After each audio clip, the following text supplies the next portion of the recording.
नमस्कार, आप देख रहे हैं डी स्टोर। मैं हूं आपके साथ नफीसा। हम बात करें पठान मूवी को, जिसको लेकर कई दिन बवाल चर्चाओं में बना रहा और अब हाल ही में पीएम मोदी ने कह दिया अपने मंत्रियों को कि फिल्म पर किसी भी बयानबाजी से करने से बचें। ऐसे में पठान मूवी को क्या एक तरीके की राहत मिल जाएगी? क्या पठान मूवी रिलीज होने पर जो बॉयकॉट ट्रेंड कर रहा था उसको एक तरीके से राहत है? आप क्या समझते हैं? फिल्में मनोरंजन के लिए होती है बेटा, और ये जो रंगों की भाषा है डॉक्टर सीवी रमन ने 1930 में दुनिया को दी थी। जल सफ़ेद, पृथ्वी पीला, आकाश नीला, वायु धूम्र में, गगनी लाल। ये जो सेफ्रॉन कलर है बेटा, इस सूर्य की पहली और अंतिम किरणों से लिया गया है और सूर्य जो है जगत को प्रकाशित करने का काम करता है। दूसरा प्रश्न है आपका कि रोड शो रहे हैं प्रधानमंत्री जी के, तो मैं तो बहुत बार कह चुका हूँ कि 2019 में उन्होंने देश से कहा था कि आप लोग मुझे देखो, मेरे कैंडिडेट मत देखो। मेरी नज़र में वो उसी दिन गिर गया था। मैं उसे प्रधानमंत्री नहीं मानता। वो एक देश का आम नागरिक है, उसे नई सोच पैदा करना चाहिए और भारत में एक राजनीतिक प्रशिक्षण संस्थान खोलना चाहिए। देखिए, एक चपरासी बनाने के लिए भी मिनिमम क्वालिफिकेशन होता है और एमएलए एमपी बनाने के लिए कोई क्वालिफिकेशन नहीं है। मुख्यमंत्री प्रधानमंत्री बनाने के लिए कोई क्वालिफिकेशन नहीं है। मैं ये कहता हूँ कि देश की जनता को अगर भारत में सच्चा लोकतंत्र चाहिए तो अपने एमएलए और एमपी चुनना चाहिए। भारतीय संविधान हमें प्रधानमंत्री मुख्यमंत्री चुनने की इजाज़त नहीं देता है। ये एरर है। इस एरर को जब तक हम दूर नहीं करेंगे तब तक भारत एक लोकतांत्रिक देश में तब्दील नहीं हो सकता। ये भीड़ तंत्र बन चुका है। आप जंतर मंतर पे खड़े हैं, ये वैचारिक क्रांति का सूत्रपात का स्थान है। 2 दिन से मैं देख रहा था, ये सारी बाउंड्रीज खोल दी गई थी, आज वापस सील कर दिया गया क्योंकि उनका चिंतन शिविर चल रहा था एक राजनीतिक दल का। तो इतनी गिरावट जब हमारे समाज में आ जाएगी तो एक अच्छे राष्ट्र का निर्माण कैसे होगा? ये वैचारिक क्रांति का स्थान है, इसको तो खुला रखना चाहिए। हमारे यहाँ तो आध्यात्मिक लोग कहते हैं, कबीर साहब जैसे, निंदकनीय राखी है कि वो हमारी गलतियों को सुधारते हैं, उनका सम्मान किया जाना चाहिए। ये तो किसी का विरोध सहन करने को तैयार ही नहीं है।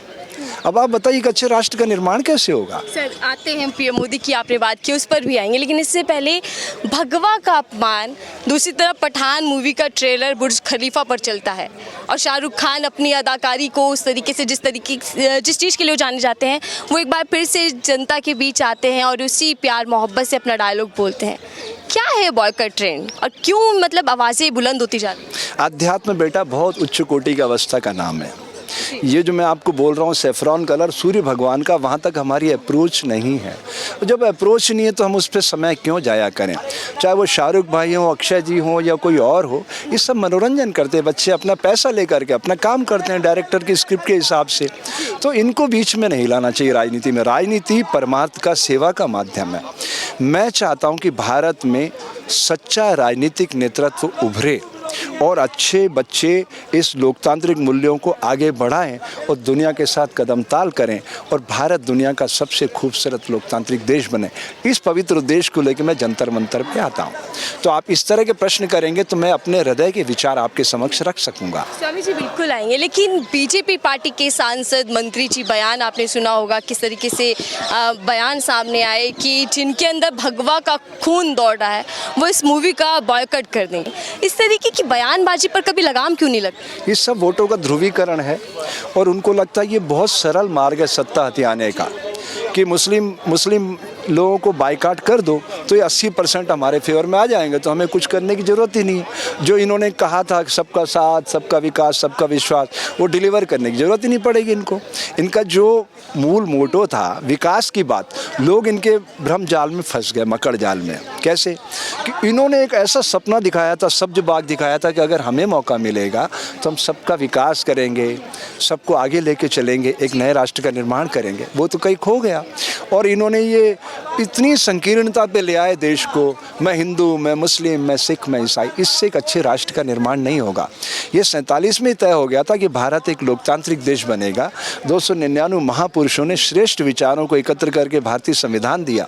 ऐसा खूबसूरत संविधान जो सारी दुनिया को एकता के सूत्र में बांधता है और ऊंच नीच की सारी वर्जनाओं को तोड़ता है, समानता का अधिकार लाता है और सबको आगे बढ़ने का मौका देता है।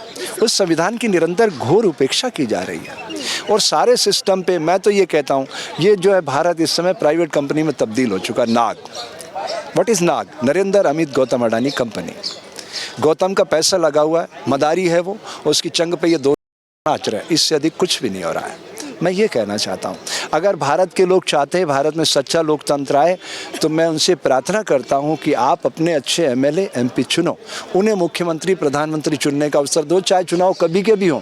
मैं 2024 की या आज की बात नहीं कर रहा, जब भी चुनाव हो एक बात याद रखो, अच्छे सच्चे बच्चों को एमएलए एमपी बनाओ और उनके घोषणा पत्र को आप याद रखो कि वो क्या घोषणा आपके बीच लेके आ रहे हैं, कैसे डिलीवर करेंगे, उनके साथ डिबेट करो, 1 to 1 उनसे सीधी बातचीत करो, तो एक अच्छे राष्ट्र का निर्माण होगा। उन्हें चुनने दो मुख्यमंत्री प्रधानमंत्री, आप तो अपने अच्छे एमएलए और एमपी चुनिए, फिर देखिए आप देश कैसे बदलता है। स्वामी जी, क्या वाकई पठान मूवी का विरोध इसलिए हो रहा है कि उसमें कलाकार जो हैं वो मुस्लिम हैं और मूवी का नाम भी पठान है? जैसा अभी आपने अपनी वाणी में कहा कि मुस्लिम और 80% 20% हो जाएगा, ये जो यूपी चुनाव में भी नारा दिया गया। अब मैं तो इनसे ऊपर उठ के अपनी बात कहूँगा। मैं आध्यात्मिक व्यक्ति हूँ, योग विषय का विद्यार्थी हूँ। श्वास रूप में आता हूँ, प्रश्वास रूप में जाऊंगा, एक बूंद से निर्मित रचना को अपना वैभव दिखलाऊंगा। मैं उस अदृश्य शक्ति को नमन करता हूँ जिस पंचमहाभूत को चला रही है, जल पृथ्वी आकाश वायु अग्नि, जिसे मैं भगवान कहता हूँ। भूमि गगन वायु अग्नि नीर, इसमें वायु अदृश्य है बेटा।